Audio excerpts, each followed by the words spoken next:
薄いのアホ。プリズムパワーメイクアップカードレディー。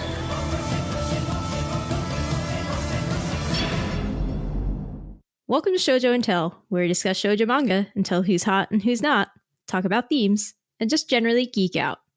Today, June 10th, 2023, we'll be shoujo and telling about the first 7 volumes of the series Sacrificial Princess and the King of Beasts by Yu Tomofuji.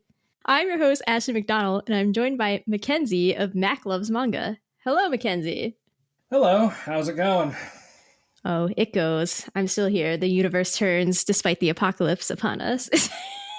Yeah, that's usually how it goes. Every single day is another day closer. But at least we have shoujo manga to kind of help ease the pain slightly. So yes, every day I'm just like, thankfully I have this stack of shoujo manga I haven't read. yeah, or in my case, rereading the series that we're going to be talking about today, because sometimes some things go in one ear, out the other, so I've had to reread those 7 volumes few times now. Well, that's up to and including about an hour ago. So no, don't worry. I managed to finish pretty early today, but that's rare for me. But anyway, so Kenzie, who are you? You want to elaborate more on who you are? Yeah, sure. My name is Mackenzie McCollum. I am a Japanese historian and freelance translator and former 10-year English teacher in Japan, which was a fun adventure that I have plenty of stories about. And as of November last year, I currently run the YouTube channel Mac Loves Manga, in which I talk about manga, anime, and all things kind of Japanese culture through the lens of shoujo and josei manga, since those tend to be kind of underrepresented in terms of the creator sphere. There's about a dozen, 2 dozen, maybe even 3 dozen One Piece channels, but definitely not as many people talking about shoujo. And it was actually a few of your former guests that got me on track to wanting to do it, because as a trans person who isn't, as you can tell, I jokingly call myself a deep voice magical girl, but I never really got the whole voice training thing down, and anytime I would try to, it would sound really fake. So I was like, I'm good at talking to people, so I can kind of make things work. But it was actually Gianna and Chica of Shoujo Sunday, who have been former guests on here, talking about one of my, I don't want to say favorite, because Alice the 19th is a very interesting series. Yes. But it was them and Colleen from her channel.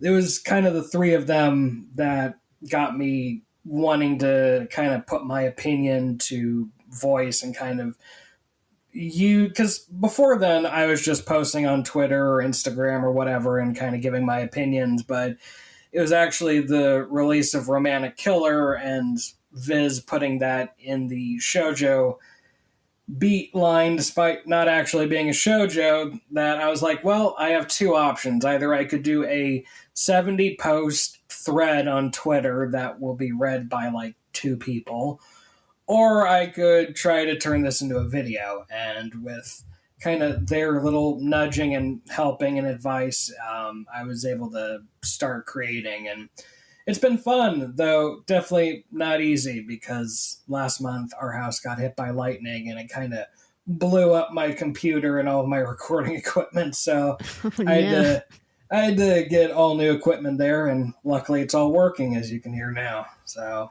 yeah, well, that's great, because I always love more people yelling about shoujo manga, although I will never make videos because I'm like, nah, y'all could make me say whatever now with AI. I have so many voice samples. You can't have my likeness too. Like, no. I get it. I mean, that's kind of why I'm glad I have my avatar that helped design there. Though, admittedly, like you said, AI can and will, and probably eventually in a few years, do anything. So yeah, that's kind of where we're at. That's where I am now. And I'm like, nah. But okay, so Kenzie, we're here to talk about the first roughly half of Sacrificial Princess and the King of Beasts. So This is the spoiler-free section for everybody. So for like 10 to 15 minutes, we will attempt to talk about this very high level, and then I'll give a spoiler warning. So Kenzie, for people who don't know or need a reminder, what is Sacrificial Princess and the King of Beasts about? You know, that's actually really funny because there's a part of me that wants to just do the Wikipedia side of things, but I feel like that's too easy of a cheat because this is a series that is a personal top 5 favorite of mine.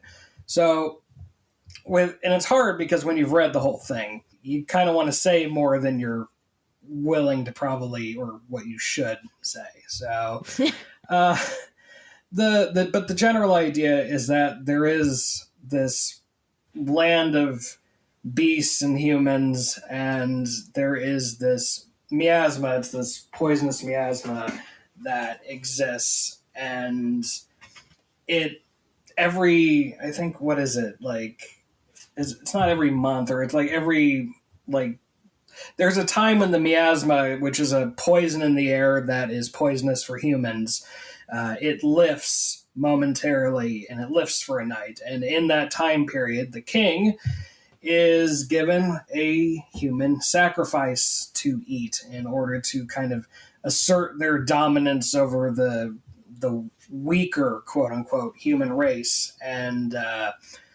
things have been going well for a while, but then comes the 99th sacrifice. And the 99th sacrifice is a girl named Sari, or Sariphi, or however anybody wants to pronounce it. Everyone has different pronunciations, but she is brought to the capital, and she's brought in front of the king and isn't groveling. She's not groveling for her life. She's not begging for forgiveness or to live. And that kind of intrigues the king, because for so long now, everybody has been kind of bending over backwards in fear over the king. And then here comes this girl who's like, yeah, kill me. Do it. What do I got to lose? Because for Sari, she's essentially been raised to die, which is something that kind of has haunted her for her whole life. She has a fascination with eyes, and her kind of pseudo parents always had this like really haunted look in their face because she was being raised for, I believe she's 15, which we'll get into later, but I believe she's like early teens. But so for her entire life, she's been raised to essentially be a sacrifice. So she doesn't really have any other purpose besides dying. So she's just kind of accepted her fate, and this intrigues the king enough that he decides to let her wander around and kind of do whatever she wants, within reason, until the time of the ritual comes, because she doesn't really have anywhere else to go at this point. And so the time comes for, and mind you, this is all within like the first chapter, so this isn't really spoiler territory yet. But so the time comes, and she's brought to a hidden chamber, and an assassin pops out thinking, hey, this is the king, I'm going to kill the king. And all of a sudden, this long-haired emo boy comes out of nowhere with chiseled looks, six-pack abs, and really good looking, which, credit to the author. She definitely knows how to design her characters. But he pops out and takes care of the assassin and reveals himself to be the king in human form. Because when the miasma is not present, he turns into a human, because he himself is part human. And so with this knowledge, and with Sari being just this really fascinating individual who seems to genuinely care, to the point where she gives him the name Leonhardt, or Leo as she tends to call him, he decides, you know what, screw conventions, I am going to take you as my queen's consort, and I'm going to make you my queen, which ruffles a lot of feathers in the beast community. And from there we get the story of their life together. Sari's life, Leo's life, the friends, the people that try to get in their way of their relationship, people that come into their lives. One of the benefits of the series, and that if you want to get into now, one of the benefits of the series is that each volume is very much its own self-contained narrative. So each volume is very much its own, like, singular story within itself, that it has this really great episodic feeling to it, where there is this giant overarching plot line, but within that as well there is this really unique, like, mini plot within each of them that makes it very interesting. And yeah, it's long-winded, but that is the general plot line of Sacrificial Prince and Sacrificial Princess and the King of Beasts. I had the volume right in front of me, and I still messed up the name. Sacrificial Prince and the Princess Yep. of Beasts. Yep. The Queen of Beasts. Yep, it manga. still happens. Yeah. No, I really liked the pacing of the volumes for sure. Like, it doesn't always line up perfectly, but there are some volumes where it was like, here, I have introduced a character. By the end, we have resolved a whole arc with them. And I was like, that's like refreshing, knowing especially that you didn't publish it as a book. It was published in a magazine. It was published in one of my favorites, actually. It was published in Hana to Yume, which is probably one of the biggest shoujo manga magazines ever. Like, think of like some of the biggest series, like Yona, Skip Beat, Shiki Brak, Gakugan Alice, SA, Tears of the Lamb, Sacrificial Princess. Like, this is it published my favorite manga of all time, which is Sukaban Deka, which went on to inspire a little series called Kill la Kill. And never heard of it. Not my favorite anime. But it was actually Sukaban Deka which inspired Trigger to take a chance on creating a series like Kill la Kill. And it was a series when I was in Japan that I fell in love with and reading. And actually, while I was there, every week I would go and I would get the next issue and I would read it. And I read the magazine in serialized form for a good solid 8+ years. And it's definitely a favorite of mine. And that's actually how I ended up discovering the manga in the first place. Yeah. So obviously Sacrificial Princess and the King of Beasts, one of your favorite manga. I have to admit that, so it's very funny for me because I covered the first volume of this way back when it was first getting published in English, and I was experimenting with preview guides for new manga. So that was like 4 or 5 years ago. I forget. I didn't look it up. I think it was 2017 or 2018. So I think this is the first manga that I'm covering that's happened for us. That's exciting. I never read past the first volume until right now, though. So oops. No, and weirdly enough, I think I remember that. I think it was late 2017, early, because I'm one of those weirdos that's listened to every episode of this podcast. So yeah, that's hardcore dedication. That I'm like, I don't think I would do that if I didn't make this podcast. I mean, I gotta listen to something while I'm at the gym, so it helps. Oh, okay, yeah, like you're getting buff while listening to Shojo and Tell. I love it. That's the best. Okay, so what makes Sacrificial Princess one of your top 5 manga? Like, why you love it so much? What's your favorite aspect of the series?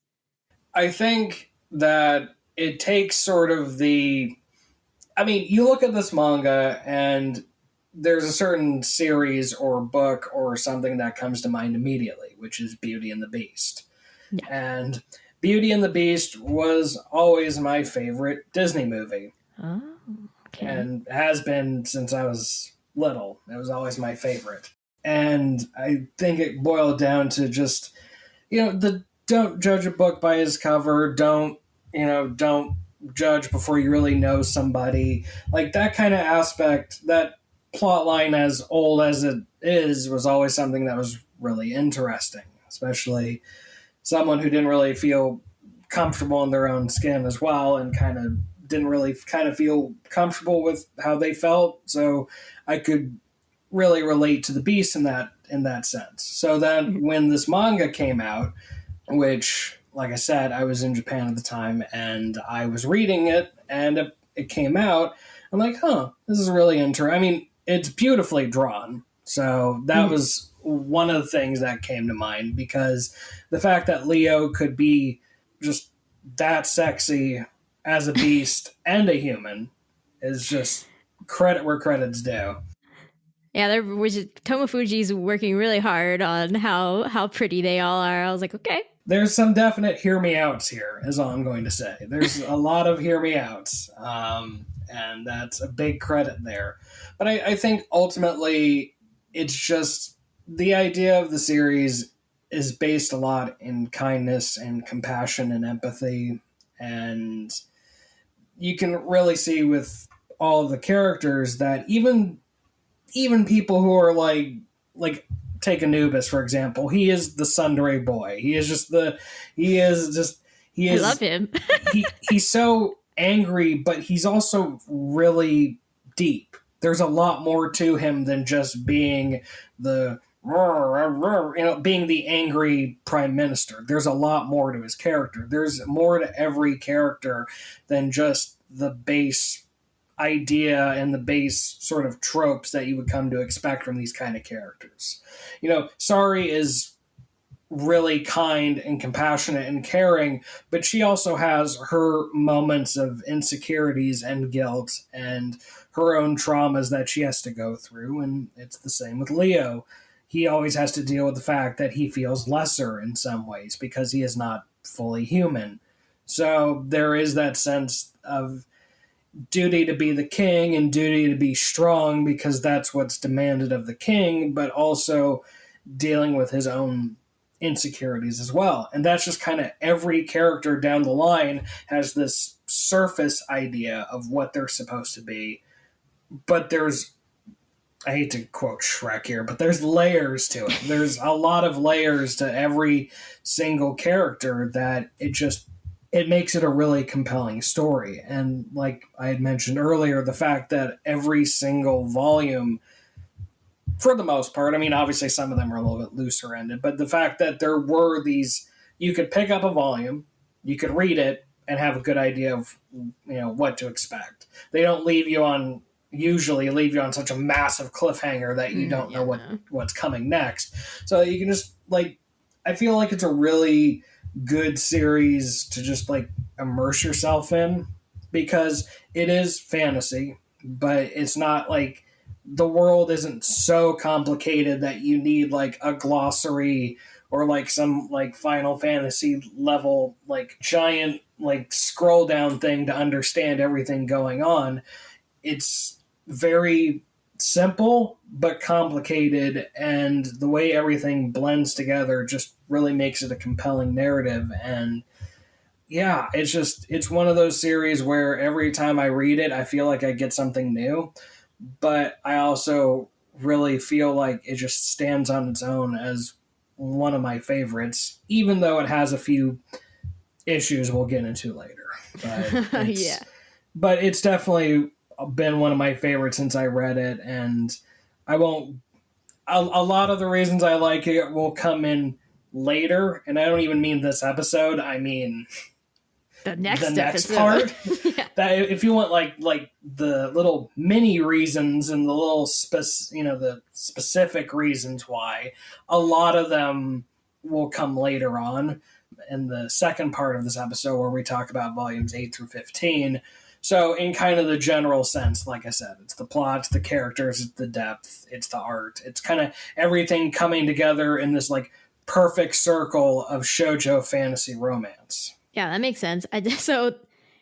My husband Asher actually re-listened to the preview episode we had done about Volume 1. He was like, Ashley, you were actually more positive toward the series than me. You were more convinced that it would go good places in the end. And I was like, really?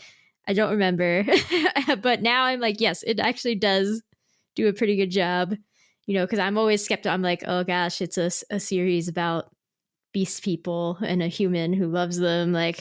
I don't know. Like, I might be too squicked for that, but so far, it's done a pretty good job of keeping the squick levels like very low for me while being a great political intrigue story with a lot of solid character development. Yeah, I think the political intrigue is definitely something that really helps too, because there is always that like underlying factor of like kind of West Wing style politics where, you know, it's not just comfy slice of life. You also have a lot of the bigger things that kind of swoop in and make you go, oh yeah, some people are actually in danger here, but not like, oh look, there's a giant dragon danger, but oh no, they're plotting something against me danger. And Yeah, yeah. as a massive Fire Emblem fan, I like that kind of storytelling. So Yeah, for sure. I'm always like, I guess it's intriguing that I like this story because I'm like, I would never survive doing like politics, like political, actual politics, politeness politics. I'm like, I am bad at that. So like, I would just absolutely die in this world. Like, so I admire Sari for her ability to navigate this world so well. and it's definitely not easy. She has a lot of struggles there, but the fact that she's able to do it while mostly being positive and not in the like, oh boy, I gotta be so like, but like No. actually, but like having like genuine positivity is very refreshing. Yeah, for sure. So yeah, so I'll just say that Sacrificial Princess and the King of Beasts is available in English from Yen Press, both physically and digitally. The anime is also airing this season on subscription services that I personally have forsaken and will not name, but you can Google it. So if we've intrigued you and you want to go read it, that's how you can go read it. Otherwise, we're going to go spoil all the things, but also it's about the first half of the series. So how much is that spoilers? I don't know. You decide. Here's the warning. If you don't want to know things, pause now. Otherwise, we're going to talk further about Sari and everybody else. So yeah. So do you like Sari? I do. I really think that her optimism and kindness in the face of everything. I mean, she's not just I don't like a shonen protagonist that is so positive about everything that they're willing to kind of overlook all of like the things that are negative or, oh yeah, just stay positive, believe it. Yeah. Like the fact that she's able to look at things pragmatically while also being positive, I think is really important, because just if she was just so positive and kind the entire series, then that would actually maybe have put me off a bit. But the fact that she has this trauma of being essentially, I don't really like this word, but groomed to be put to death essentially, to the point where every time she would look in her parents' eyes, she would see this haunted, empty look. And it gave her a sense of not really feeling like she had any purpose or any reason to live or really anything. She was just like, she could have just accepted to be a shell, essentially. And I think the fact that once she did find Leo and once she did kind of find some kind of purpose, she didn't want to just sit by and do nothing. She wanted to go do the trials, and she wanted to try to push herself to be more queenly, to try to not have Leo be essentially always saving her life and always doing everything for her. She wanted to stand up and be her own woman. And even if you have like crazy cat ladies trying to pin you against a wall and Yeah. tell you go away or I'll kill you, I think she kind of set herself up where she could keep that positivity and while still trying to push herself to be the kind of person that she thinks Leo wants, but also give herself reason to be there. And I think it helps that she surrounds herself with people that are there to support her. And, it really does help, especially having Sai and Klops there. Is great. They're so adorable. I realize they're technically, well, I mean, there's two mascot characters if we really want to get into it between the Phoenix and Cyclops. But I think having them there, despite being mascot characters and being there essentially to be look, we're the cute, adorable characters, like, they really do help a lot. You know, they don't really get a lot of credit besides being cute, but I think a lot of the times whenever Sari just feels really down or doesn't really know what to do, they tend to be there for her, and I think that's really important. I think there's a lot of depth to her character, so long story, not short at all. Yeah, I really do love her as a character. Yeah, I think, as you said, if she had turned out to be that kind of like positivity all the time with no edge to her, I would have been like, this is grating. But there are moments or like specific scenes where like suddenly she just has this super edge and you're like, oh, okay. I think like 2 or 3 stand out to me, like when she's being tested by the fish people. Yeah. And, you know, he keeps being like, fake Gallows, or however we say his name, Jaws, was like, yeah. I love it, his name is Jaws. Like, okay. He was like, I hold your fate in my hands, girl. Like, what are you going to do? And she's just like, oh, I'm so sorry, His Majesty. I guess I can't be your queen. And then she like berates Jaws for like a page. And I was like, yes, get it, girl. Like, tell him that he sucks and like do all these things. Because she's just like, okay, well, now I'm not trying to like do a trial, right? Like, so we're done here. Now I just get to tell him how he's a jerk and everything. Yeah, screw being nice. I'm just going to tell him straight to, I'm just going to tell him to his face, What do I have to lose? Ultimately, what does she have to lose a lot of the time? So it does really help when something like that comes up and it's like, yeah, screw it. I'm just gonna ream you for right in front of everybody. Yeah. Or like even when the little princess Tetra was like, I'm gonna go commit suicide, which first of all, escalation, but we'll get there. that escalated real quick. I mean, we'll get back to that, but we'll get back to such an escalation. But yeah, so then Tetra's like going on why she wants to commit suicide, and Sai and Klops keep being like, no, that's not right. And Sari's like, I don't know, she has a point. Like, just give her the win here. Guess like, I don't think she should kill herself, but like, she has a point, like. Yeah, or like, you can give your third example here, but a great example for me is like when she did have her first test to summon what ended up being the Phoenix, she was just kept going.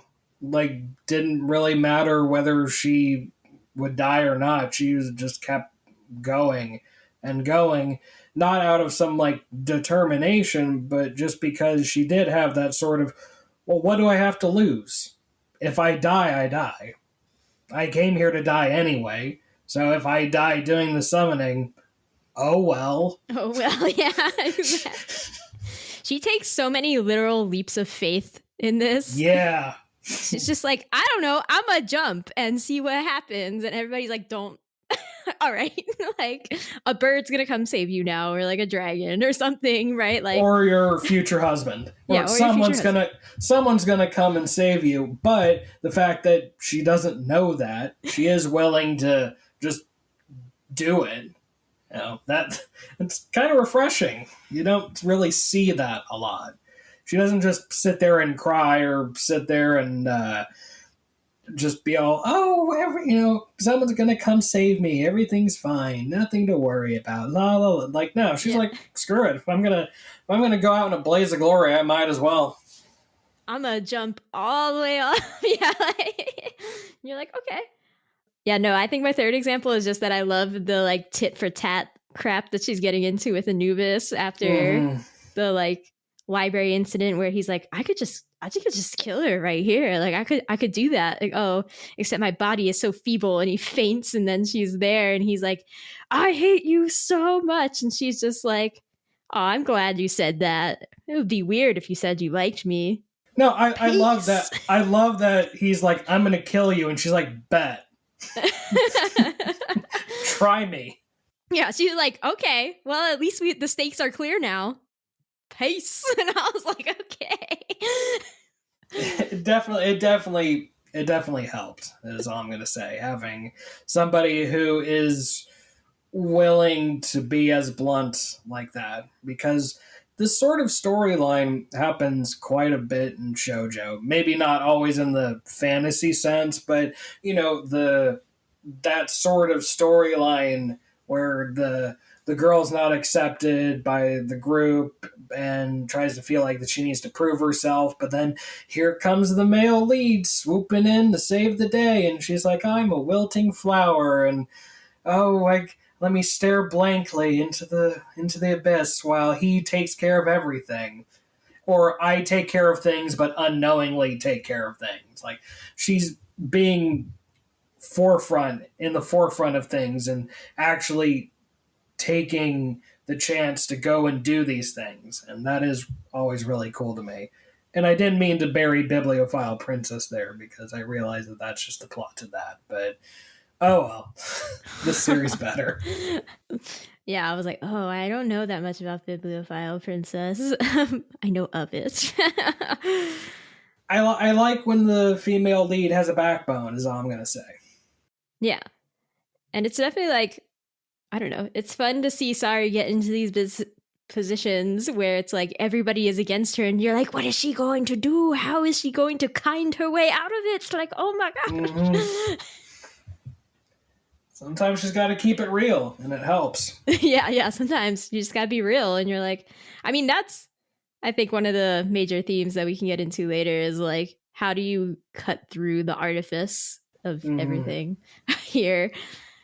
I also, until like the 7th volume and I started reading other people's stuff about the series, I had been like, yes, Sacrificial Princess and the King of Beasts, clunky title where it just describes how she was going to be a sacrifice in the beginning. And then I was like, oh no, maybe it's also about how she has to like sacrifice a little. She has to go through these trials and like try to not sacrifice a lot of things along the way, but also inevitably has to sacrifice things. And I was like, okay, fine, I'll give clunky title. I mean, it's still a clunky title. I mean, I'm just going to be honest. It's not light novel clunky, but it is definitely a clunky title, which can sometimes happen when you have these series that, you got to translate it to English. So when you have something like Nihime Takono no, or you have something like kind of just that rolls off a lot easier in Japanese, when you have to switch it over to English, sometimes things get a bit lost in translation. Not everything can be Bleach or Naruto or One Piece or Mob Psycho. Sometimes you got to really, you got to make that executive decision of, do you go Japanese titling or do you go translation? And sometimes it does get a bit clunky, but like you said, it does have a sort of double meaning to it, so it really does help things along, I think. It helps. It's still inelegant, but it helps. It does. I will give it more points than I was giving it before. But yeah, we should talk about His Majesty, because like we haven't talked about him a lot, but he's there a lot. He's he is always there to give his opinion and stand there and look way better than he has any right to. Especially when he put on that old king's garb too. And we were all like, oh, stop. I mean, granted, yeah, he's hot in both forms, and he's definitely, I made a joke on Twitter that he's the hill I will die on in terms of like human or beast. It's like, who's one of the hottest men in all of shoujo? And I'm like, I will point to him. Like, this is the hill I will argue to death on. You're like, I'll die for Leo.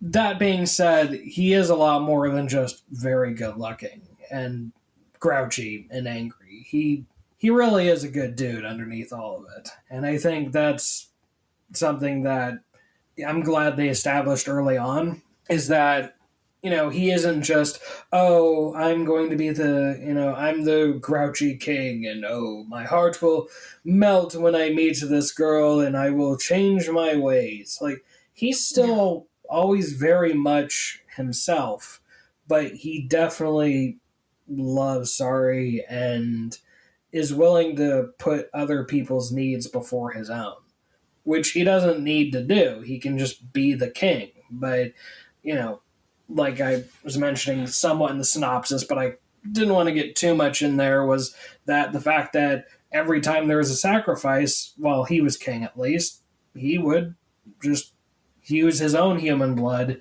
as a sacrifice and let the person go. Like, he has this, like, very grouchy, crunchy exterior, but then he's very soft on the inside. And it's always really endearing to me. He's using the grouchiness as a shield so people don't see how he's a big softy, because otherwise they would think that, he's weak and can't rule the nation or whatever. So he's like, okay, I'll just yell a lot. Well, and that's really hard too, because you have this duty of so many years and so much precedence that comes before it, where, you look at his mom and dad, and you look at his family and their family and the royal lineage throughout history and the expectations and realities of everything. And this is a story that's been done hundreds of times before about the king that feels conflicted about duty versus what the heart wants, but they really do a great job here with him. Though I do wonder, I mean, you saw the picture of his mom and dad, right? Like, his mom's a rabbit, his dad's a beast, like a lion. Yeah. Is this just BEASTARS? I definitely, throughout reading it, I was like, I'm gonna mention that it's like BEASTARS, right? Like, it's I feel like even without that, it was inevitable. It's lying there, I know, because that's probably the other big series that everybody thinks of in terms of like beast romance kind of things. Yeah. But I just saw the picture of those two, and I'm like, this isn't on purpose, right? Like, this isn't like a little. No, it's just mom's a rabbit. This is BEASTARS. This is BEASTARS. I was like, it probably is BEASTARS. It was probably purposeful. You never know. I mean, they were being published around the same time. For all we know, like, reading it physically, I don't know. You read it digitally, I'm assuming, correct? Yeah, I read it digitally. Okay, so did they have the side notes in the digital version that she put in? Okay. Because, like, reading all of her little side notes and everything, I think some of her jokes are on purpose. And I don't know if that was meant to be, like, a little wink to, it's like, oh, well, I guess there's two beast romance series being on the shelves right now. Being wink, big right now, winky. Yeah, for all we know, it could have been a wink or a nod. But I just saw that and I was like, oh, that's funny. Yeah. Yeah. No. But no, he's such a kind and caring character, and he was a very that little when he was a kid. That was so cute. He's so cute. I want one. I just want a plush of it, like a little baby. Yes. I just wish the anime was doing a lot better than it is, because man, I could do for some merch there.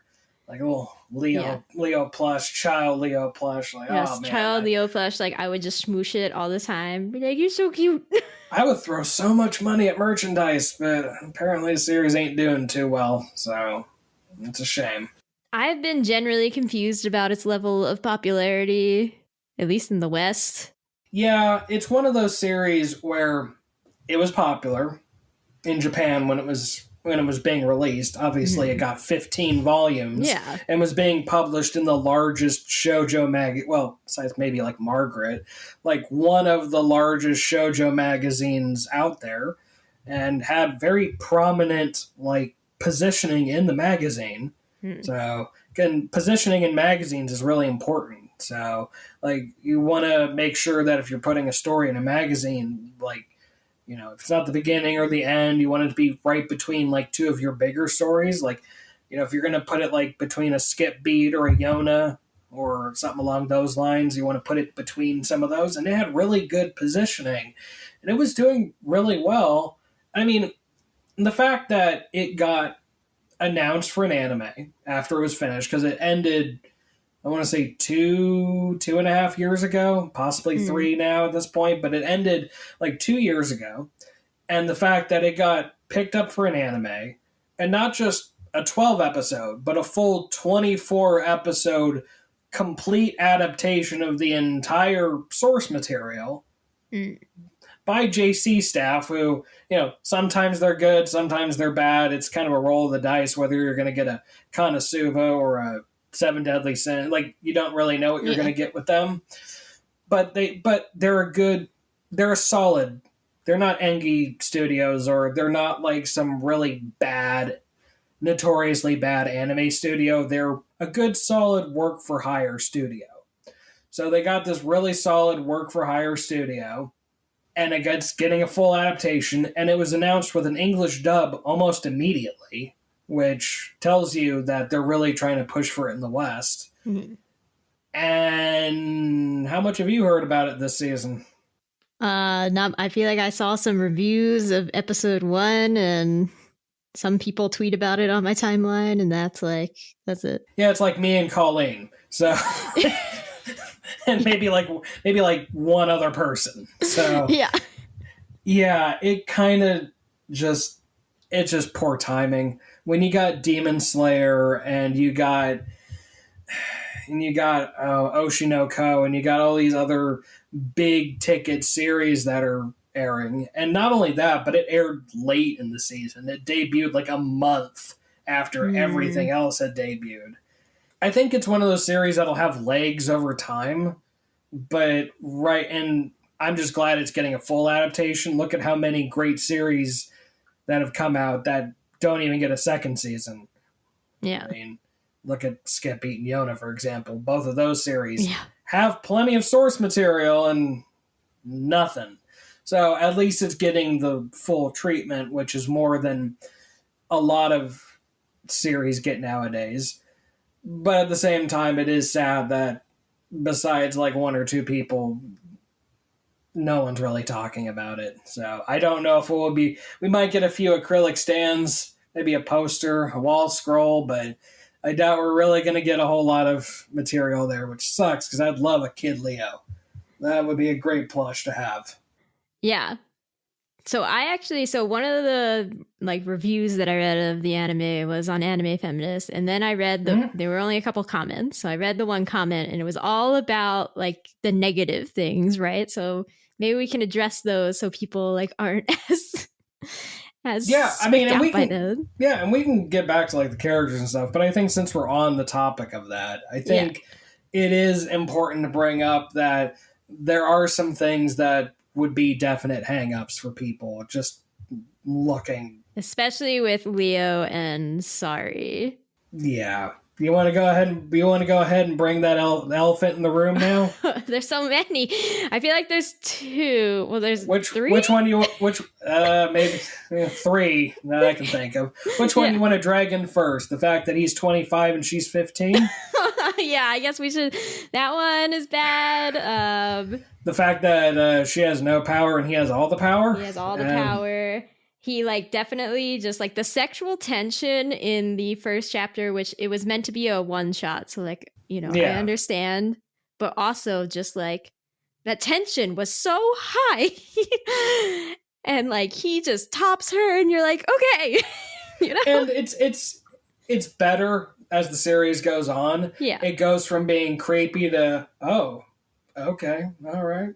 Okay, go off. It gets a lot better as the series goes on because it becomes more consensual. Yeah. But yeah, very early on there is that sense of domination there, and that definite power imbalance where he holds all the cards, and that definitely leaves a lot to be desired. The age gap one though it's a big one, and it's a big thing for a lot of people. I mean, go on to Twitter or Instagram or anywhere that people talk about shoujo, and people will always love to flaunt that in shoujo fans' faces that, oh, well, you guys just all love age gap romances. And, some of them definitely have some merit. Some of them don't. like if there's like a 1 year age gap or a 2 year age gap, I mean, Yeah. come on. I mean, if it's like 1816, then, you know, okay, there's an issue there. But if it's like 2018, like, okay, settle down there, buddy. Like, there's not that big of a problem there. 8, 15, and 25, though, understandable. Yeah.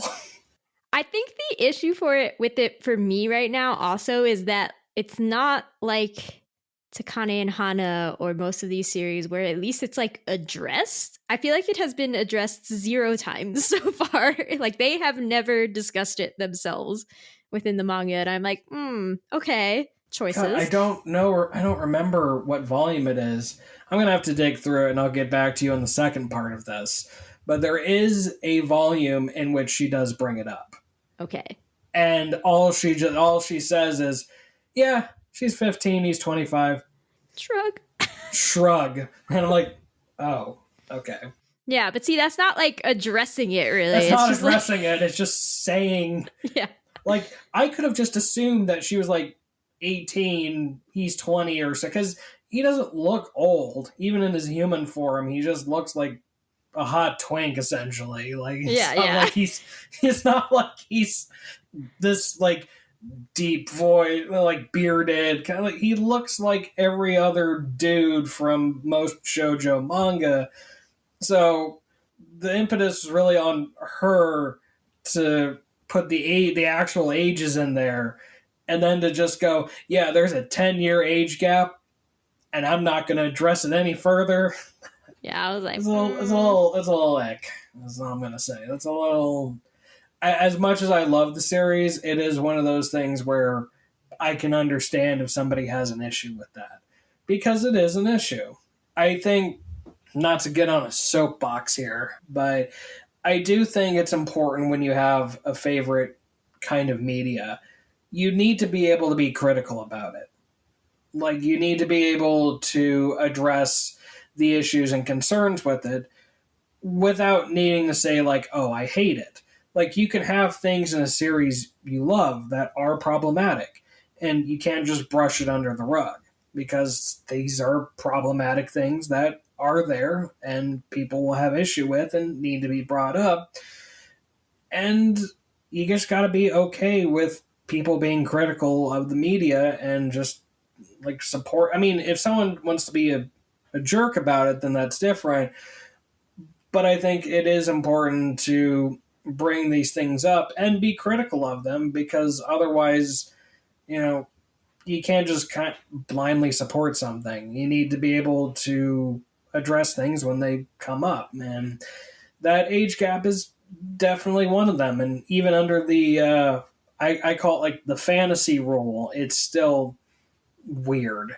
Like, the fantasy rule is like, you know, then you start getting to like ages of, you know, people over time. Like, people in Lord of the Ring, I think Aragorn was like 400 years old or something. And like, there's like 100-year, 200-year age gap between like some of the characters in that series. But even under fantasy rules, still shaky. Yeah, and it tries to, I don't know, sometimes it will be like, you know, like Tetra is like 8 in human years, and you're like, okay, what is she in beast? Like the math is not clear at all times within the series. No, and you know, then you have like Anubis, who could be hundreds of years old for all we know. So, or you have like all these characters where it could be like, oh, well, I'm this age, or it's like, you know, like, what is 25 in beast years? For all we know. Like, it's hard to establish. They do a good job of establishing sort of a timeline and a history of things, especially when they do like the flashbacks. That being said, time, man. What do you know? What do you know about time? Outside. I don't know anything. But yeah, I don't know. The power imbalance and sexual like stuff, I do think at least the series grapples with those issues. Yeah. So I give it more of a like pass on those. The other thing that irks me a little is that it's like, monarchy. We're not critically examining monarchy. was like, okay, sure. Yeah, no, I could see how that could definitely be an issue. It is what it is at this point. For a lot of series are just like, man, royalty is awesome, isn't it? Yeah, and I'm like, no, it's not. No, it's objectively not. But have you seen King Charles? Like, come on, no. Although that being said, Japan does have a long history of emperors and people in power and patriarchy that's just been there for hundreds and hundreds of years. So I can understand why an author in Japan would feel the need to be a bit more, or I should say a little less critical of it than somebody from America, Canada, or kind of a Western country that doesn't have a monarchy or a patriarchy. Like, I get it. I don't like it either, but I get it. Yeah. Okay, fair enough. But yes, let's go back to characters. Let's talk Speaking about of Anubis. Anubis, yes, exactly. Let's get to our tsundere little boy. I love Anubis. At first, I was having difficulty understanding him, and then we got to that flashback chapter, and I was like, okay, I think I get you, bro. Like, you just really don't trust anybody. You think that Sari is like super shrewd and cunning, and like she's like premeditating everything. But you really want to be loved genuinely, you know, by the king or by Sari, and you just won't admit it because you're just so soon about it. You're just a little soon. Yeah, he's I think he is a very complicated character because he's doing everything that he believes is good and right for the kingdom and for the king. Yeah. He's just I don't know what would fall under the line of explicit here, but he's an ass about it, as I'm just going to say. Yeah. And you can bleep that if need be, but I mean in the donkey sense. He's just stubborn as a mule, and he's very rude and condescending, but also he does kind of bring it on himself. He's a hard character to pin down, and I think that makes him very interesting. But he also deserves everything that comes to him most of the time. So, I mean, it's kind of hard to feel too bad for him. You go, I get it, but also... Yeah. It's one of those things where with a lot of the characters, when they meet Sari, there's a point of tension, and then it resolves with them being very positive towards her usually, and like they either go off on, because they're not like a major character, so they go off somewhere else, or like you had that one moment of relief and you'll get another moment of tension and relief. But with him, it's just like there's never any relief. Like, you think he almost seems like he's at the cusp of a revelation with her or somebody in the past, and then he gets so close to it, and then he just veers away, and you're like, okay, bro, like I thought you were gonna get it, and no, he's just like, no, I will beat you at this game. It's all a trial, and you're just playing with me, and you keep besting me, but I one day I will best you. I mean, I'm a Taurus, so I understand stubbornness, so I can understand where he's coming from, but yeah, he brings a lot of it on himself. So, but he is a very interesting character, and I like them having somebody in the fold that he could have very easily just been a twiddling his thumbs, twirling his mustache, evil villain type. But the fact that he believes he's doing what is best. Yeah. He's not doing it because of trying to be a jerk about it. He's doing what he believes is the best thing for the kingdom because he believes he's right. Whether he is or not doesn't really matter to him. And so I feel like it would have been really easy to make him like this evil prime minister, evil being of some sort, but the fact that they did take the opportunity to make him a complicated character, it does kind of buck the trope of that sort of style of character, and it makes him really interesting to me. Yeah, like Sari definitely acknowledges that too, where she's like, I know that you're just trying to do your best, and we're gonna have this little enemies thing going on, and it's cute and everything, but like, we're both on to each other, like, yeah. Someday you'll see that I'm not actually playing this game with you, maybe. But for now, I acknowledge that this is what you think, and like, great. I actually really want to know more about Anubis's friendship with Jormungand, because I don't know if I'm saying that right, but I just say Jormund. I kind of tend to shorten people's names because it's like, I'm like, I think it's German. Like, I know why Sariphi's name is what it is. I get it. I understand the joke there in the translation. But at the same time, it's like, some of them, because with her, it's Japanese for sacrifice, and also it gets into kind of the number 9 being very unlucky in Japan, so it's like she's the unlucky sacrifice, but it turns it on its head by being the 99th, and she's the one that lives, so ha ha, poke poke. But with Jormund, it's like, okay, German name, you are the captain of the god. Yes, and he's just very stately and like very just, and like, he's just a good dude. Yeah, he's just a good dude. Like, I can't pin anything wrong with this guy yet. And so I'm like, why does he respect Anubis? Like, I want to know more. Tell me more. It may make him a bit boring to some, but at the same time, I think it does help having a character there who is the strong captain of the guard, who was a commoner, who worked his way up through the ranks to get to where he is, but he also still shows kindness to people below him. I mean, we're going to probably get into her at some point, but Princess Amit, like the fact that he would give her the handkerchief and be there for the people and just try to be like an actual captain, like to be a good authoritative figure. It shows he has a good heart and that he does care. And how is he friends with Anubis? Well, we'll just... It's interesting. I think right now, from where we are in the story, when we'll get more into it later, but where we are in the story, like, yeah, he may kind of come off as a bit basic, but it's good having a character like him there, even if most of the time it is to facilitate somebody else's character. Yeah, no, I appreciate him very much. Yes. And I look forward to him being like, if not fully complicated, then semi-complicated, I assume, in the back half. Yeah. Just a little bit. But yes, the romance between Princess Amit and Jormungand is A++. Yes.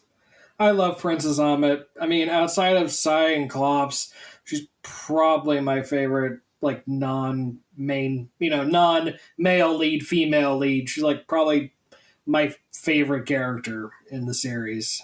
Aww. It really does speak a lot to the fact that she is this, according to everybody else, ugly. She's hideous. She's vile and hated by so many people, but she's still trying and still trying to do her best to, much like Sari, she's trying to be this good person and trying to do what she can for her country. Like, she knows that according to like some of the other people, she probably didn't have the best chance of becoming the next queen, but she still wanted to go out there. She still wanted to support her kingdom, and she still wanted to try her best. And I really love the friendship her and Sari have. It's a really good friendship, and pretty much since the first time they met, I've always really loved their chemistry together, because they're the ladies in love together. Yes, fighting they have for tea love. time and make sweets together all the time.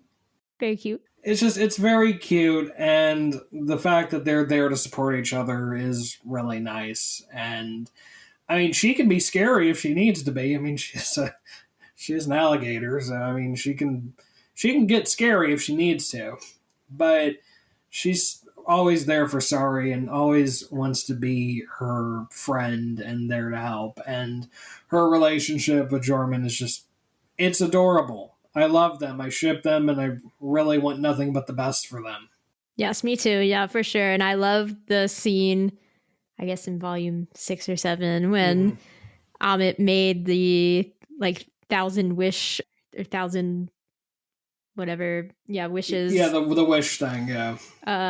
For each, I guess it was for Sari and also for Jormungand, but then she wasn't going to give the one to Jormungand because she overheard him saying to his guards, like, I am not interested in taking a wife or whatever and having children. I have dedicated my life to His Majesty and protecting the kingdom. Yeah. And then Sari was like, no, you should give it to him, though. Like, yeah, still you should still give it to him. Yeah. I mean, I don't really, that is kind of the thing is, even with him saying that in that volume, I still think he appreciates kind gestures. A lot of it is she gets in her own head about things. Yeah. She gets very in her own head about every little thing, and it's hard, but I get it. Yeah. But she is very much the beautiful on the inside, even if she's not quote unquote beautiful on the outside. She still has a good heart, and I think that's what really matters. Oh yeah, she's really peaking the what's good on the inside trope from a beast, humans loving a beast or somebody who is quote unquote ugly trope going on here. Oh yeah. What Sari said in particular was you could use to be greedier, Amit, and Amit was crying, and I was like, I have so many emotions. I know. It's so sweet. They're so good together. They really are, and I'm glad that she has that little trio of Cyclops, the really foul-mouthed Phoenix. Yeah, really foul-mouthed Phoenix, and then Amit. It's a really good little trio of characters that all kind of surround her, and her little posse is just really endearing. A little posse of misfits to help her along. I mean, it fits. It fits the plot. Of course it does. It fits everything. So, yes, I very much love that little posse together. Yeah, they're best friends.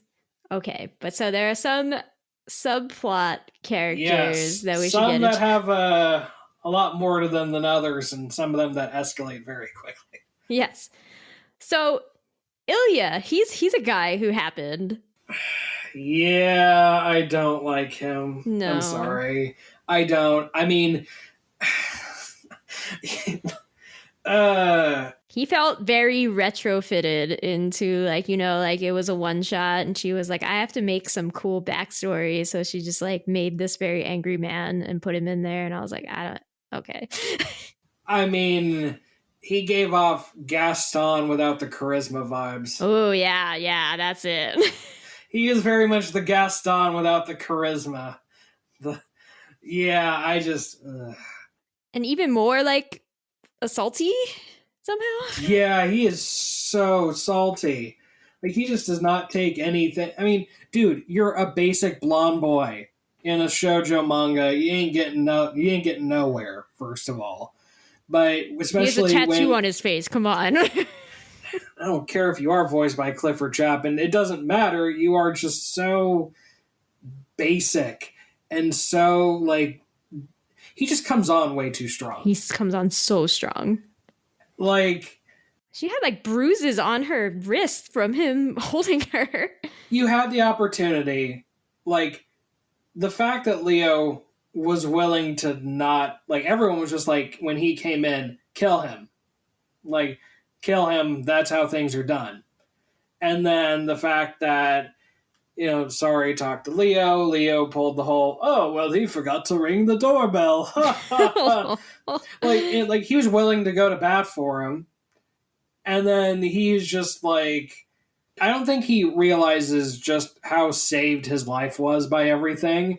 And he's so dead set in his ways that he's not willing to really budge anywhere, to the point where it just makes him really standoffish. And I get having a character like him in it, but God, is he annoying. He's really annoying. Yeah, I couldn't. And again, it was oh, Sari had no friends except this one guy who she swears is nice. But you never get to see him be nice. No, he just gives off nice guy vibes the entire time. Yeah. He is the nice guy. He's the nice guy, we swear. With a broken brain. But, yeah. No. I mean, I've been so positive about everybody, but Elia is like one of the few characters where if he would have just gone away after that first bit of the chapter, where it's like come with me, we can go back to the village. Yeah. No, I'm good. Oh, okay, bye. And then you never see him again. That would have been great. Yeah. But they needed more for a chapter. I get it. Yeah, when he was on the cover, we didn't know who he was at that point. He's on the cover of volume 3. And I was like, is he going to be some weird, like, princely character who comes and is like, I hear that there is a human princess of the Beast Kingdom. I must come save her. And then he's just such a, like, twat. And I was like, okay. Cool. Now, the only good thing that came out of that was saying, baby Sari. That was cute. Her and the little puppy and everything. Like, saying young her and kind of, despite the fact that, as she mentions, like, oh, I know I'm going to die, but I'm still going to be nice to people. So, yeah, that's cute. But also, he could have gone away real quick, is all I'm saying. Yeah. No, he needed to stab Leo, make Sari cry, then be like, I'm the one who made her cry. Yeah. I have to go delete myself now. No bleep, Sherlock. Yeah. Like, wonder why. Like, this is the guy, this is the person I love. No. What do you mean, no?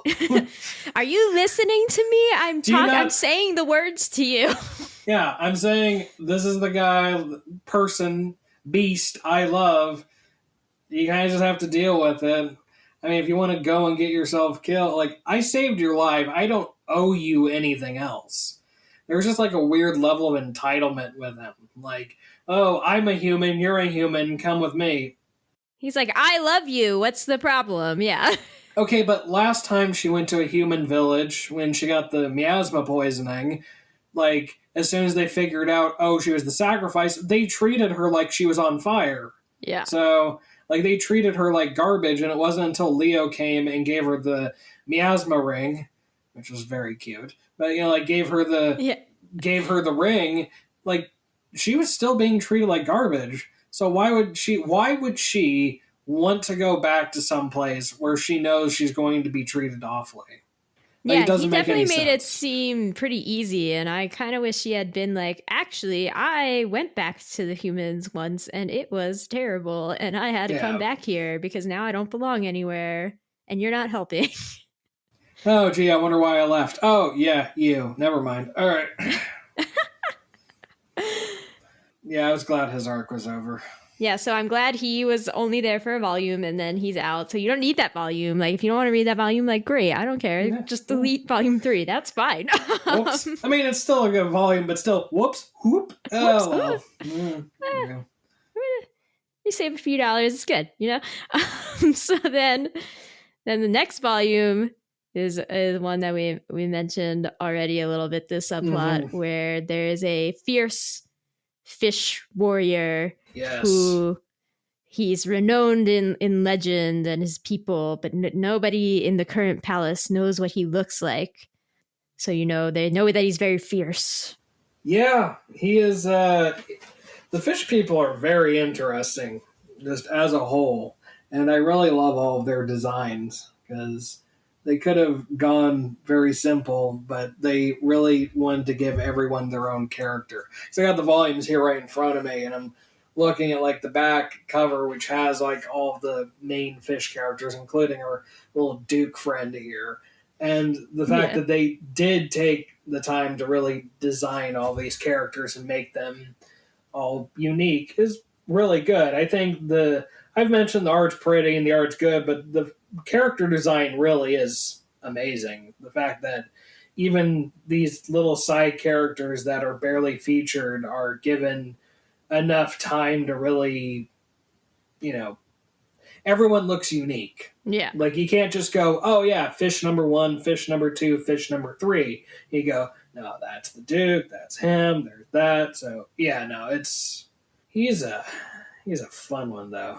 Yeah, so we get a little switcheroo, as I mentioned earlier, which I still somehow fell for. You know, like a page before it was going to be revealed, I was like, I'm dumb. If it's any consolation, I read the series in full 3 times. I still got tricked, like, the first time and this last time I read it. Because I was just like, because I was really paying attention to every little detail, and I was like, oh, I'm an idiot. Yeah. I was like, of course, it's the old guy Yeah. who seems a little shady and he's mean too, of course. Yeah, of course it is. Why wouldn't it be? Why wouldn't it be? It's all a test. Actually, the one thing I found really, like, surprising, I guess, about that reveal was then that Leo was so mad about it. Like, that, like, you know, they were actually genuinely like, hey, you question my authority as king, and that's not allowed. And I was like, oh, really? We're like going here? I didn't expect that. I get it. I do get it, but also, he has a lot of right to be pissed in that situation. But I also understand why he would.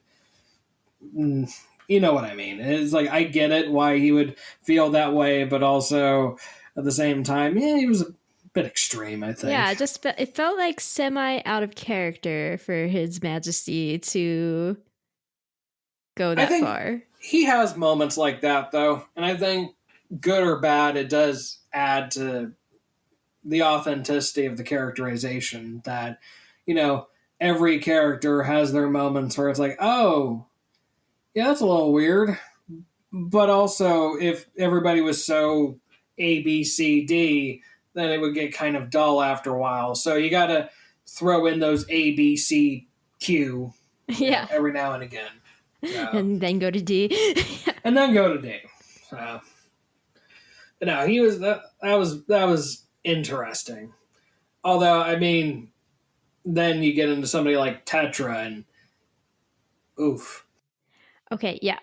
So this is one of the trials is just like, okay, sorry, you are now acting queen, basically. And so you have to do things that a queen would do. And, you know, if you fail any one of them, then you're no longer acting as queen. So one of the first things they have to do seems very basic. It's like, okay, as queen, you have to go to this little sub-kingdom of our territory and give a blessing to a baby. That's like what the queen does. You're just blessing him, hoping he has a good life. He's the first prince of this family, so have a good time. But of course, the mom of the prince is like, no, a human cannot give this blessing, and she's just a real jerk. And apparently she had 4 daughters before, one of whom is still very young. And she was like, I told you to stay in your room during this whole thing. But the little princess is like, no, I want to lead this human around who keeps trying to bother you, basically, and you don't like it. And so she's just like, okay, fine. And then this little princess, Tetra, like, okay, she does the typical kid thing where she's just suddenly really mean to Sari, but really she's just like asking Sari to play a bunch of games. And Sari's like, okay, I enjoy playing. Like, you can keep being mean to me or whatever as we go along.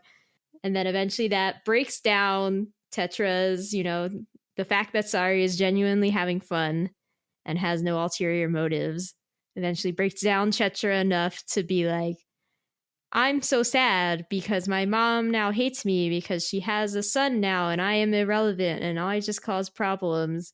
And nobody has ever liked me because I was born a princess instead of a prince. So I guess if I just went and killed myself, all the problems would be solved. And I was just like, whoa, I didn't think we were going to go here. I mean, I get it, because even describing that, I mean, look at how, like, middle century kind of patriarchy was. I mean, like, look at, like, King Henry VIII. He pretty much had Anne Boleyn murdered because she had a daughter. So, and is like, all right, so I have all these 6 wives, and it's like, the one I love is the one that actually gave me a son. All the other ones are irrelevant. So there is that definite historical aspect of... I guess what's surprising is that the child decided to be the one to take herself out of the equation. I think my reasoning from, I mean, it still escalates way too quickly from like, I'm a spoiled princess. Yeah. I'm sad. I want to die. Yeah. Like it's very much an escalation. But I think it does lean into this kind of the spoiled princess aspect of it, where she wants to have control over it. So even though she's sad, there is that kind of selfishness there. And I'm not saying I don't want to get into I have depression, so I'm not trying to get into any sort of selfish versus non-selfish. I don't want to get into that whole can of worms there, but I'm just saying from a narrative standpoint, there is that sort of selfishness that she has, and it's an immaturity too. She's like 8. She's a literal child. Yeah. So there is that concept of, an immaturity of, what do you know? Like, you can kick your feet and cry and scream, and, in this world, there is death. There's a poison miasma. There's this hatred that's been going around for centuries now. So there is this aspect of, for her, as much of an escalation as it is, guess I'll die is sometimes the only answer she can think of. And it's sad. And it was very heavy for a single volume to throw in that. Yeah. But I do think it was it was interesting that they could throw that in there, and it did have one of Sari's like categorically unhappy or unpositive, like, okay, fine. Yeah. Like, oh, no. Although, granted, I think part of it, too, is she was probably trying to call her bluff as well. Like, no, for sure. Like, you ain't actually going to do that. You haven't lived like I have. You're a princess who, yeah, it's sad that, according to a patriarchal society, men are valued more than women, which that obviously doesn't happen anymore. I mean, no, that doesn't happen at all, where men are valued and treated better than women. No, of course, we got rid of that. We got rid of that back in the 18th century. But, obviously there is that, and, it is hard, but you're also a princess in a kingdom, and you've basically been given almost anything you want, and I've been raised for 15 years to be essentially a Hunger Games sacrifice. So my trauma's a little bit worse than yours, so if, go ahead, try, but you're probably not going to. And I'm going to be there to help you. So I think it was definitely a power move on Sari's part, but it was definitely a little funny. Like, oh okay, sure, all right. I mean, I loved it, yeah, because I'm like, yeah, what are you going to just be like, Sari's not one. Sari is positive, but not one to, look at a problem in the face and be like, it's not a problem, like. No, she understands. Yeah. And that makes her that was a very interesting volume, and a very interesting kind of, that's partially why I love kind of the setup of everything, and they even continue this in the sequel series too, where everything is very self-contained, kind of single-ish volume sort of thing. And so I really, really loved that whole Teto, the whole lineage of that whole kingdom, which is funny too, because originally they weren't going to be cats, because she was worried about she was worried about the whole Vivian thing from that whole first 2-ish volume thing. But then decided, screw it, I like cats. Yeah, there are lots of different cats, so just make it a different cat. I appreciate her candor there, where she's like, they're cats. I mean, I could make a different design, but cats. I can respect that. Wasn't she particularly like some trait she was trying to think of, and then she's like, it was cats. Yeah. Like, I mean, she loves cats and dogs. It's very obvious. She puts a lot of effort into them. I mean, look at, from Volume 7, Lanteveldt. These damn German names. Yeah. Lanteveldt. I love him. Pardon my French, but I love him. He's great. but also that name. Like, I get it. You know, you want to keep along the lines of like the German naming thing, but also Lanteveldt. Okay, sure, Lanteveldt. But he is a great character, and I love him. And I also love I can't think of his name now, but also the seal chef. Oh, Todd. Todd, yes. I love him too. You love Todd? I do. I'm sorry, I do. Granted, I love seals, and a seal in a chef's outfit is just, aw. Oh, you're like, that's what I needed in my life. Yeah. I needed that. Like, I'd take a plush of that too. Like, thank you. I'll take one of those as well. But no, Lanteveldt, he's a very cool character, and he's just such a cool character, and I love everything about him. Yeah. Again, as soon as he was put on the cover of Volume 7, when I didn't know anything about him, I was like, I don't know who you are, but I immediately love you. I've only known you for 2 minutes, and I love you. Yes, and I love you very much. If anything happens to him, I'm taking you all with me. I will be so sad. Yes. Yeah. But so Lanteveldt is a hyena who has come, again, Anubis doing his Anubis things. It's not even fully his fault, but Anubis is there to give the speech about it. So part of being queen, they're like, okay, so Sari, now you have to go do a thing on your own without his majesty. This means that you have to have a royal guard now. So we have assigned some people to you, but you should pick your personal guard yourself. We put a call out to the kingdom for all the guards to come and choose that they want to come protect you, and nobody comes except young hyena boy Lanteveldt. And so she's like, okay, you get to be my personal guard. And he's like, well, this was easy. And Anubis is like, no, you can't just pick this random hyena man. And she's like, why? He's here. You just said nobody else came. Like, so he's it. So Lanteveldt goes on the little journey that they have to go on to do the thing. And at one point, he's like, hey, take a different path. And that path leads to a horrible pit of sand snakes that he defeats single-handedly. But of course, this raises everybody's suspicion. You led us into a pit of sand snakes. What's your game? You were trying to kill the princess. And he's like, I'm not an idiot. Why would I want to die? Like, why would I want to get beheaded by letting the princess get murdered by a bunch of sand snakes?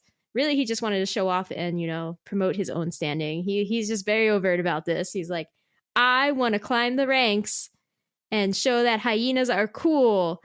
And nobody trusts him except Sari. And of course, he's like, trust is for weak losers, but he actually loves it. And I'm like, oh yes, this little soon cool looking boy. I love him. Give him a hug. Yeah, he's definitely the delinquent type character. They even threw it on there for those who haven't read it, at the end of each of the volumes, they have like 3 to 5 pages where they kind of switch it around. So where the animals are now humans and the humans are now animals. And when you get to like human Lanteveldt, it's like, oh, he's the delinquent character. Yeah. Okay, yeah. You're the delinquent. You're the little tsundere delinquent guy who wants to show off and be cool. And you're probably voiced by a female who uses a raspy voice because I'm trying to be cool. Yeah. You're the Ash Ketchum, more Gary Oak style character, but like that kind of character. And I those characters are always so fun to me. Like, he means well, and he doesn't. I mean, obviously he cares about his own skin, but he has that moment kind of near the end of the chapter where he is just kind of sitting there, hands in his head, and he just kind of feels bad about things. And there's a lot to him, and I really appreciate it when they introduced him, because he is a very fun character. Plus, he has the hyena heterochromia thing with his eyes too, which is really cool. So, which they only really show on the cover, but I'm just saying I'm looking forward to seeing more of him in like the anime, because I think he'll be a very fun character. I'm looking forward to seeing more of him through this manga at the end. Yes. He is a very good character, and I love my tsundere little delinquent.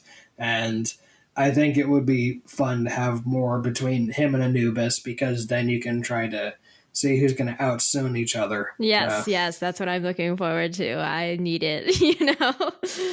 I agree. Okay, so there are, I think the only other semi big things to talk about are like two themes or questions. Yeah. So I actually want to do this one first. So how do you feel about Leo being maybe not half human, but like diluted with human blood? Like it both makes the story more palatable, but does it also cheapen like the messages? Because it's like it's about accepting beast kind, but like he turns into a hot human boy sometimes. So like, I think it's one of those things where it's a tough one. I don't think it cheapens it, is what I'll say. I don't think it cheapens it because, you know, we do get a lot of, especially now, we do get a lot of stories about beast characters, you know, whether it's BEASTARS or this, or if you want to go into something like Centaur's Life, or, you know, if you want to go really ecchi, like Monster Musume, Everyday Girl, Monster Girl thing. Like, these kind of stories have existed and have grown over the last 10, 15 years or so. But I also think that part of what makes Leo as dynamic as it is the fact that he turns into a human. Because he doesn't view it as a easy get out of jail free card. For him, it's a burden. For him, it's this curse to him almost. Even though the person he's in love with is a human. He's in love with a human, but he views his own humankind, his own human nature, as just this awful curse. And so I don't think, personally for me, I don't think it cheapens it, because it is a very important part of Leo looking at what he views to be his own weakness. Like, he's somebody who will, when he goes human, he runs away and hides. He goes and puts himself in a windowless room. He goes and puts himself and doesn't sleep, and that's why it was nice when Sari came and visited him and was like, hey, let's have these sweets that I made, and let's have a nice tea time together, because you're still worth loving even in this form, even though you don't view it as something good. I love all the parts of you. So I think that kind of that's the way I interpret the theme. But I mean, I definitely don't think it cheapens it, though. But I wonder what your side of it is. Yeah, it's always one of these things where like Asher always jokes that I'm a furry. I'm not. He's like, you think Balto is hot? And I'm like, okay, I do think Balto is hot. That's true. So it's one of those things where I'm always just like, I guess it's like, maybe to answer this question fully, I need to know more about what actually happened with his father.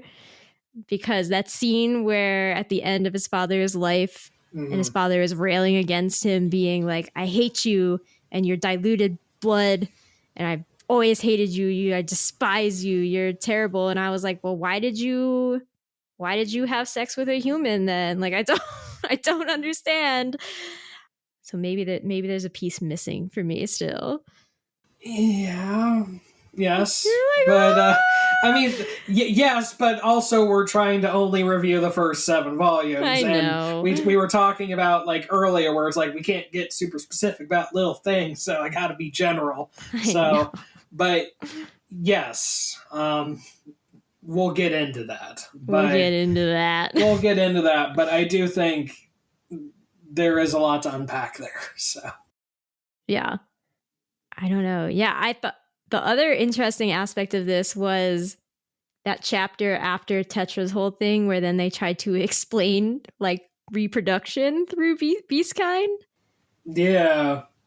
And it's kind of like the reverse of what it would be in nature, because like there are fewer predators than prey, but they were like the dominant beast type usually wins out. So, you know, if a mouse marries whatever, a cat, like the cat. It usually is a cat daughter or whatever. And I was like, okay, everything's getting really weird here. Yeah, I guess. Yeah.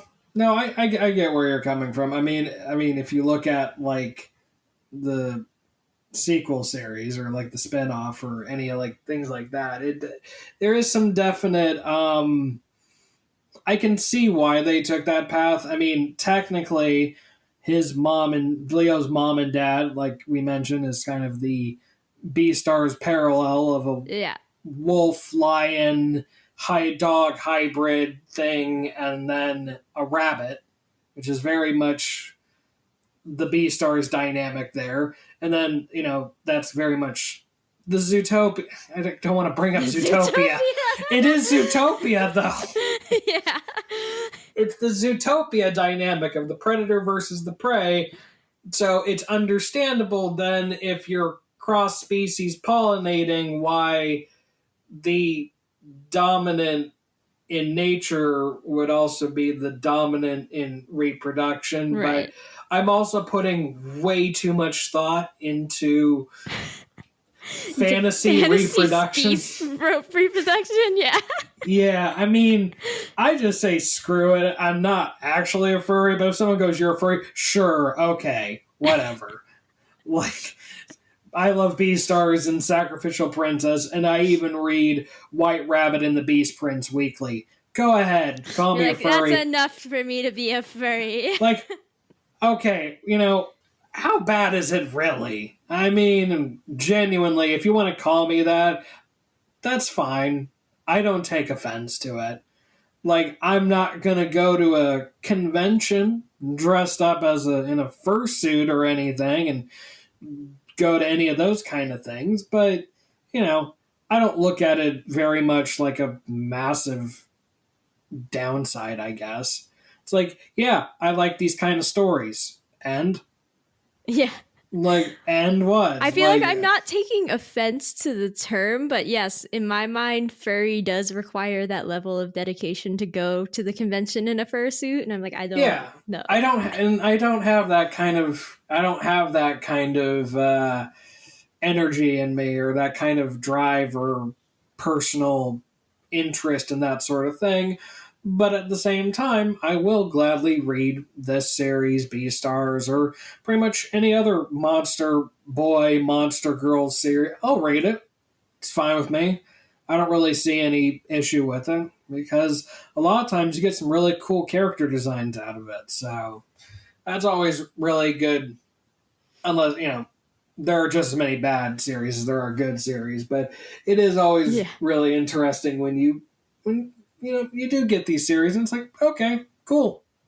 Yeah, like, and I mean, I just don't take it all very personally. Yeah, as you mentioned before, you're like, being trans, seeing these types of stories can be helpful, and actually, I do read a lot of other stories where I kind of like.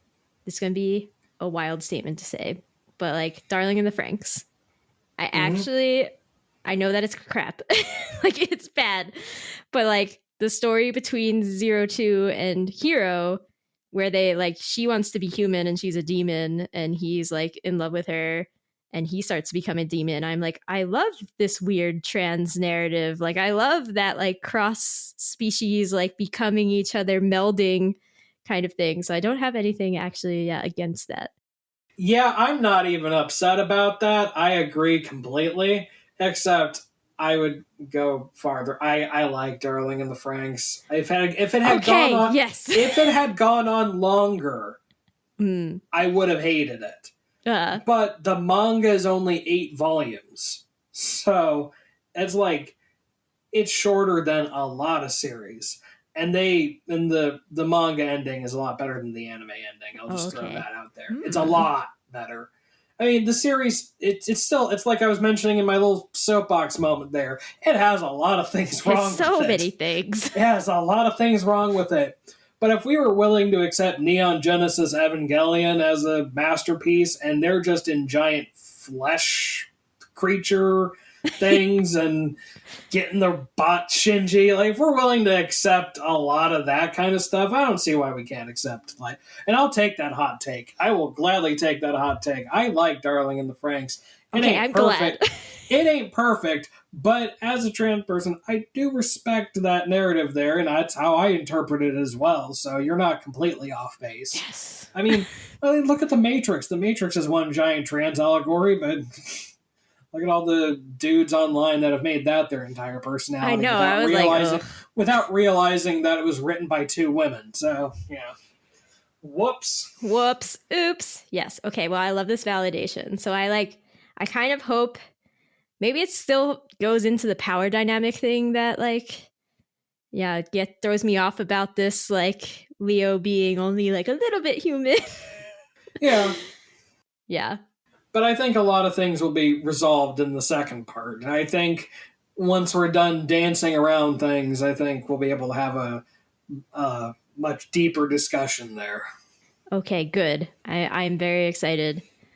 And then, yeah, I really just like the theme of, like, everything in this manga is a performance, right? Because they all have, like, these roles that they're trying to play. Like, Anubis is the Chancellor. His Majesty is the King. Sari is the Queen or Princess, whichever she's playing at that time. And so it's all like, here are the expected things to do. And the way that...